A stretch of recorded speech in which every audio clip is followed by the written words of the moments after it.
विद्यार्थियों, में डॉक्टर शिवाकांत मिश्रा अपने YouTube चैनल श्री विद्या अकेडमी पर आपका स्वागत करता हूं। आज हम आपके साथ समाजवाद के ऊपर चर्चा करने जा रहे हैं। समाजवाद या सोशलिज्म MPPSC मेंस के पेपर 2 में शामिल है, UPSC में शामिल है। समाजवाद हमारे संविधान की उद्देशिका या प्रियम्बल में शामिल है। घोषित किया गया है कि हमें भारत को एक समाजवादी राज्य बनाना है। इसी के साथ यह नीति निर्देशक सिद्धांतों में शामिल है और राज्य को निर्देश दिया गया है कि भारत को एक समाजवादी राज्य बनाने के लिए कदम उठाए जाए। समाजवाद हमारे संविधान की मूल संरचना से भी संबद्ध है, अर्थात समाजवाद का त्याग संविधान संशोधन के द्वारा किया जाना संभव नहीं है।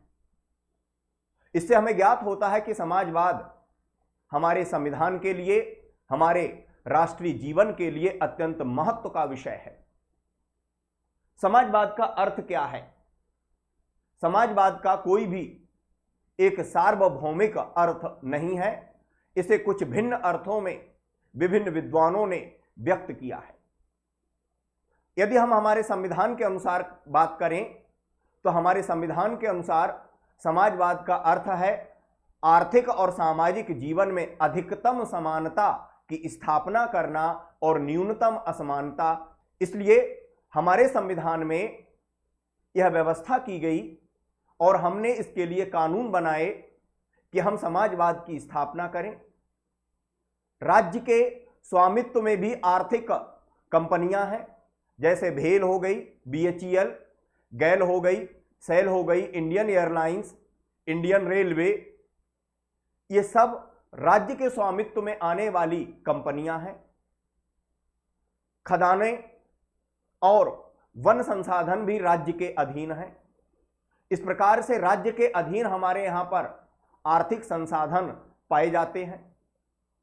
हमने निजी क्षेत्र को भी आर्थिक संसाधनों पर स्वामित्व प्रदान किया है।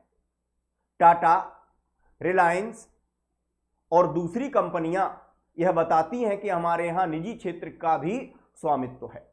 और इस प्रकार से हमने समाजवाद के अंतर्गत सार्वजनिक क्षेत्र को और निजी क्षेत्र को, दोनों को आर्थिक क्षेत्र में गतिविधियों को संचालित करने का अवसर प्रदान किया है। दोनों मिलजुल करके कार्य संपन्न कर रहे हैं। हमने जैसा कि कहा कि अधिकतम समानता और न्यूनतम असमानता को स्थापित करना हमारा संवैधानिक लक्ष्य है और इसीलिए निजी क्षेत्र को स्वामित्व प्रदान करने के बाद भी संसाधनों के वितरण का अंतिम अधिकार राज्य में निहित है। जब भी राज्य को यह प्रतीत होता है कि आर्थिक असमानता अधिक बढ़ गई है तो वह असमानता को कम करने के लिए निजी स्वामित्व का हरण करने का या निजी स्वामित्व का राष्ट्रीयकरण करने का या निजी संपत्ति को राष्ट्रीय संपत्ति घोषित करने का अधिकार रखता है और इसका प्रयोग अनेक बार किया गया। खदानों का, जो कि निजी खदानें थीं, उनका राष्ट्रीयकरण किया गया। बैंकों का राष्ट्रीयकरण इसका उदाहरण है। तो भारतीय संदर्भ में समाजवाद हमने समझा जहां निजी और सार्वजनिक दोनों क्षेत्रों को आर्थिक क्षेत्र में गतिविधियों को संचालित करने का अधिकार प्राप्त है। निजी स्वामित्व और सार्वजनिक स्वामित्व दोनों का अस्तित्व है, किंतु संसाधनों के वितरण का अंतिम अधिकार राज्य में निहित है। यही अर्थ है भारतीय संदर्भ में समाजवाद का। इस समाजवाद को स्थापित करने के लिए हमारे यहां पर कौन कौन से कदम उठाए गए, तो यदि हम देखते हैं तो बैंकों का राष्ट्रीयकरण किया गया। पहले बैंक निजी हुआ करते थे। खदानों का राष्ट्रीयकरण किया गया। माइंस जिनको इंग्लिश में कहते हैं, यह स्वतंत्रता के समय निजी क्षेत्र के स्वामित्व में हुआ करती थी। जमींदारी उन्मूलन किया गया। पहले कृषि भूमि पर जमींदारों का स्वामित्व हुआ करता था और किसान जमींदारों के लिए काम करते थे। जमींदार के पास अधिकार होता था कि वह कभी भी किसानों से या किसी किसान से जमीन वापस ले सकता था और किसानों का इससे भारी शोषण होता था। अधिकतम भूसीमा अधिनियम तो हमने पहले जमींदारी का उन्मूलन किया, यानी कि अब जमींदार कृषि भूमि के स्वामी नहीं रह गए, जो किसान जोत रहा है वही जमीन का स्वामी हो गया। लेकिन अभी भी असमानता थी। जमींदारों ने अपने पास भारी मात्रा में जमीनों को संरक्षित कर लिया। तब हमने अधिकतम भूसीमा अधिनियम लेकर के आए हमारी संसद के द्वारा, जिसको इंग्लिश में सीलिंग एक्ट कहते हैं।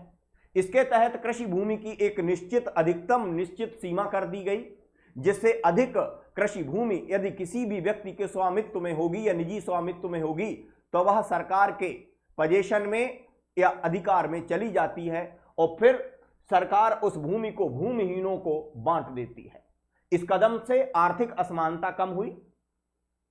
इसी प्रकार से हमारी स्वतंत्रता के समय जब देशी रियासतों ने भारत राज्य में, भारत संघ में अपने राज्यों का विलय किया, तब राजाओं को, नरेशों को विशेषाधिकार प्रदान किए गए, उन्हें संवैधानिक दर्जा प्रदान किया गया और उन्हें प्रिवी पर्स प्रदान किया जाता था। 26वें संविधान संशोधन के द्वारा नरेशों के विशेषाधिकार, उनकी मान्यता और उनके प्रिवी पर्स को समाप्त करके सामाजिक और आर्थिक जीवन में समानता स्थापित करने के लिए एक मील का पत्थर स्थापित किया गया। तो ये कुछ महत्वपूर्ण कदम हैं जो कि हमने समाजवाद को स्थापित करने के लिए उठाए।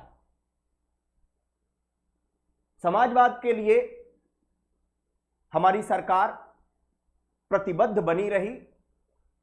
हमारे स्वतंत्रता के बाद से, संविधान को लागू होने के बाद से लेकर के 1990 से हम समाजवाद से कुछ दूर होने लगे, यानी कि हम बात कर रहे हैं समाजवाद की वर्तमान स्थिति की। तो हम समाजवाद से कुछ दूर होने लगे, अर्थात हम उदारीकरण की ओर, निजीकरण की ओर बढ़ने लग गए। उदारीकरण, वैश्वीकरण की दौर में सरकार निजी क्षेत्र को बढ़ावा दे रही है और सार्वजनिक कंपनियों में पूंजी निवेश यानी कि विनिवेशीकरण की प्रक्रिया को संचालित कर रही है। विनिवेशीकरण जिसमें सरकारी स्वामित्व की कंपनियों को निजी क्षेत्र को बेच दिया जाता है। कुछ कंपनियां पूरी तरह से बेच दी जाती हैं, कुछ को आंशिक रूप से उसके शेयर बेच दिए जाते हैं निजी क्षेत्र को। तो आज तेजी के साथ सार्वजनिक कंपनियों के निजीकरण की प्रक्रिया चल रही है। इसका मतलब सार्वजनिक क्षेत्र का स्वामित्व कम हो रहा है और निजी क्षेत्र के स्वामित्व की मात्रा बढ़ती जा रही है। निजी क्षेत्र के स्वामित्व में वृद्धि होने का मतलब क्या है? आर्थिक असमानता में वृद्धि होना।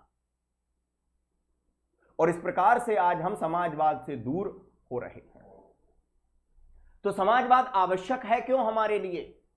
जरूरत क्या है समाजवाद की? और यदि हम समाजवाद से दूर होंगे तो परिणाम क्या हो सकते हैं? भारत एक ऐसा राष्ट्र है जहां पर कि व्यापक पैमाने पर आर्थिक और सामाजिक जीवन में असमानता व्याप्त है। स्वतंत्रता के समय यह असमानता और अधिक हुआ करती थी। तो इस असमानता को कम करने के लिए समाजवाद की स्थापना करना आवश्यक है। समाजवाद के द्वारा हमने भूमिहीनों को कृषि भूमि का वितरण किया। समाजवाद की स्थापना के लिए हमने बैंकों का राष्ट्रीयकरण किया। इससे हमारी सरकार के पास आय बढ़ गई, क्योंकि बैंकों की जो पूंजी अब तक निजी कार्यों के लिए प्रयुक्त की जाती थी, अब वह सरकारी संपत्ति हो गई और उस पूंजी का प्रयोग करके सरकार ने बहुत सारी विकासात्मक परियोजनाओं को हाथ में लिया, उन्हें आगे बढ़ाया। उस पूंजी का प्रयोग सार्वजनिक कार्यों के लिए होने लगा। और इस प्रकार से जब सार्वजनिक क्षेत्र मजबूत होता है आर्थिक क्षेत्र में, तो आम जनता को उसके लाभ प्राप्त होते हैं, गरीब वर्ग को उसके लाभ प्राप्त होते हैं। समाजवाद की स्थापना के लिए वंचित वर्ग को लाभ पहुंचाने के लिए उसे विकसित करके राष्ट्र की मुख्य धारा में शामिल करने के लिए अनेक कल्याणकारी कार्यक्रमों का हमने संचालन किया और जिसके हमें लाभ प्राप्त हुए। देश की भारी जनसंख्या गरीबी की रेखा से ऊपर उठ करके मध्य वर्ग में शामिल हो गई। लेकिन 1990 से हमारी दिशा समाजवाद से कुछ विपरीत दिशा में हो गई है और अब हम पूंजीवाद की ओर अग्रसर हो रहे हैं। बहुराष्ट्रीय कंपनियां और विदेशी पूंजी निवेश, इसी के साथ साथ हमने कहा कि विनिवेशीकरण की प्रक्रिया, प्रोसेस ऑफ डिसइन्वेस्टमेंट, जिसमें कि सार्वजनिक स्वामित्व की कंपनियों को निजी क्षेत्रों को बेचा जा रहा है, उसके शेयर या उसकी हिस्सेदारी बेची जा रही है। जैसे कि भारत एल्यूमिनियम लिमिटेड कॉरपोरेशन, जिसको बाल्को कहा गया, स्टरलाइट कंपनी को बेच दिया गया, मॉडर्न बेकरीज लिमिटेड को बेच दिया गया। इसी प्रकार से हमने मारुति, जो कि एक सार्वजनिक क्षेत्र की कंपनी थी, इसमें जापान की सुजुकी को हमने शामिल कर लिया। यह प्रक्रिया चलती चली जा रही है। तो समाजवाद के न रहने के परिणाम क्या होंगे, और यदि समाजवाद से हमें पूंजीवाद की ओर जाना है, यद्यपि हम संवैधानिक रूप से कभी भी पूरी तरह से पूंजीवादी नहीं हो पाएंगे, लेकिन फिर भी समाजवाद की मात्रा को कुछ कम किया जा रहा है। तो इसके परिणाम क्या हो सकते हैं, इसके कुछ दुष्परिणाम हो सकते हैं। यदि हम पूंजीवाद की ओर जाएंगे तो वंचित वर्ग, जो कि आर्थिक रूप से सक्षम नहीं है, वह पूरी तरह से बाजार पर निर्भर हो जाएगा और बाजार लोगों को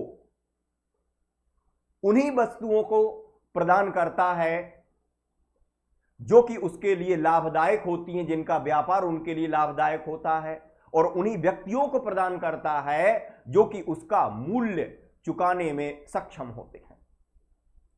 तो यदि हम समाजवाद से दूर जाएंगे तो वंचित वर्ग की शैक्षिक, आर्थिक, स्वास्थ्य संबंधी और रोजगार संबंधी आवश्यकताओं की पूर्ति हम कैसे करेंगे? सरकार,